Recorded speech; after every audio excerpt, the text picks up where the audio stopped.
What's going on, y'all? It's Doc Stinko, and first and foremost, I hope everyone is having an awesome Mod Monday. Hey, today we're going to go over Cyber's Structures by Cyber Angel, and man, I am very excited to cover this one. So, like always, y'all, I hope you enjoyed today's video, and if you did, consider leaving a like, and if you're not already, consider subscribing for the weekly mod review. Also, if there's a mod y'all want to see get some coverage, then let me know in the comments, or shoot me a message on my Discord. I'll leave a link down below in the description. Alright y'all, that's enough jibber jabber, let's get into it. So, if you played on ASA, you might be familiar with the S Plus mod, which honestly was pretty crucial for the game in my opinion, due to the building system ASA had. S Plus was awesome for the improvements to the building. But it also had a ton of additional items that improved the quality of life as well. And Cyber's Structures brings all of those to ASA. This mod brings so much to the table, but to keep things short and sweet, I wanted to highlight some of the cooler items and features that add to the game, especially now that Extinction is out. Keep in mind, some of the things that I will cover today are pretty late game and can't be unlocked until, Techgrams, but there is a lot that can be unlocked before. The first feature is going to be the pull it feature, which allows you to pull items in order to craft if you don't have the resources on your person or in the bench that you're using. There are mods out there that only offer this feature, but with everything that Cyber's Structures adds in this mod, I think it's pretty awesome to have it all in one package. The first item for today is going to be the Omni tool, which allows you to transfer items between inventories. If you hold the reload button, it brings up a radial wheel to allow you to choose between the different modes that it has. The info mode does a pretty good job explaining every mode, but for the most part, this tool is all about sending the resources that you were grinding for to their designated storage with just a click of a button.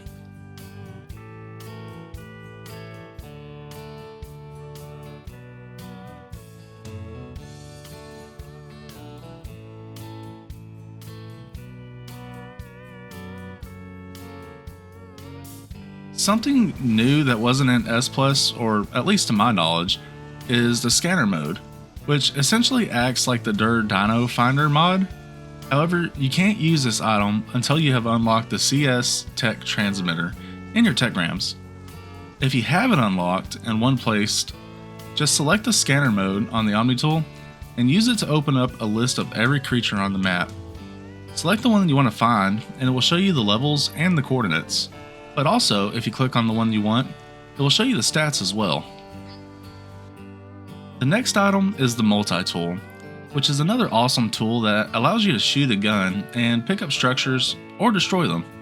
Like the Omni tool, holding reload will pull up all the different modes offered through this tool. Each mode has different actions it can perform by right-clicking. It is important to note that if you select to chibi your dino, you will no longer have that dino. And even if you have an awesome one with cool colors, it doesn't mean the chibi will have the same colors. I learned that by mistake.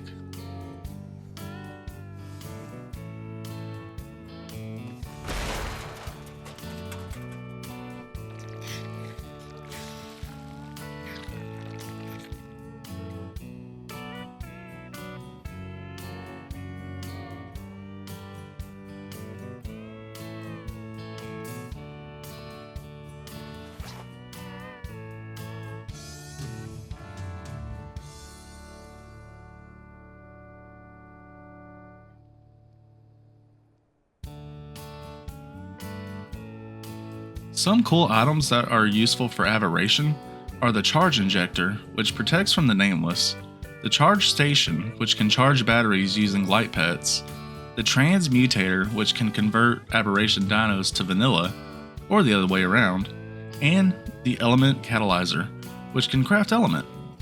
The catalyzer requires to be placed in the liquid element, however, so keep that in mind. The Mutator is pretty cool in my opinion, and the way it works is it uses element to send out a pulse that is based on the mode you selected. The mutate mode allows a dino within its pulse to lay mutated eggs, but you can also change the genders of the tames, assign genders to genderless tames, allow dinos that don't normally breed the ability to do so, or even imprint them. The propagator is a structure that allows you to store tames and breed them without having to have 50 of them all over your base. Yeah, sorry to everyone I'm playing Extinction with, which y'all should definitely check out that series if you haven't already. I'll leave a card in the top right corner of this video and a link in the description. But back to it, you essentially put a breeding pair in, select the prepare button, and then start. Easy peasy. Once you started the process, you can also view how long it's going to take for each female, which is pretty awesome. No matter what the tame is you have breeding, they will lay an egg, so I would ensure you have an air conditioner or two ready to go.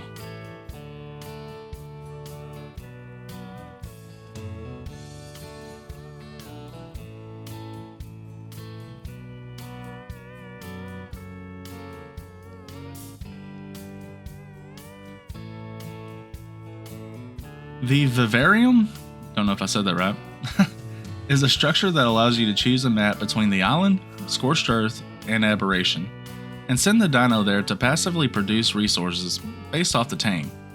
I couldn't find a list of what produces what, but you can check what resources will be given by adding the dino and selecting View Generated Resources.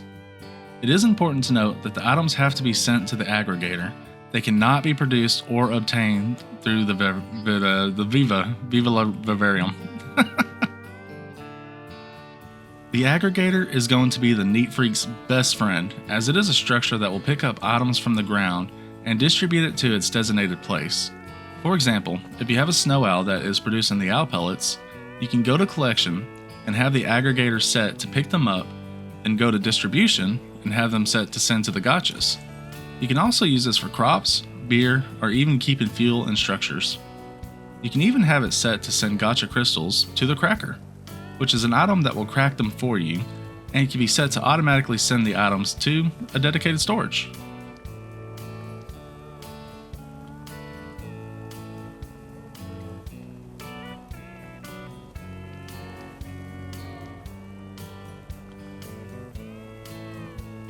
Speaking of gotchas, there's also the Gotcha Gavager, which can be used to have as many gotchas near each other as you want, without having them be saddened.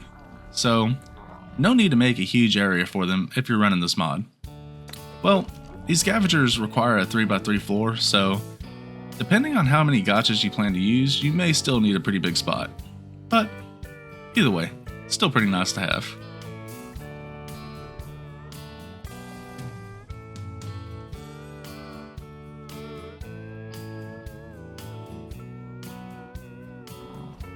Cyber Structures also adds the Farmer, Nanny, and Gardener, which are super useful for the crops. The aggregator does the same thing as the Farmer, however the Farmer can be used before tech, so that's a huge plus.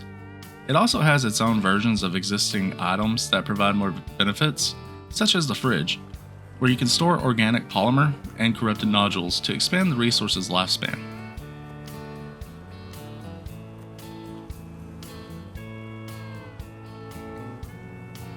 The mod also adds tech versions of certain benches like the Forge and the Chem Bench. These tech versions offer faster speeds and take up way less space. And using the artifacts model, however you want to call it, they do look pretty cool to have in your base.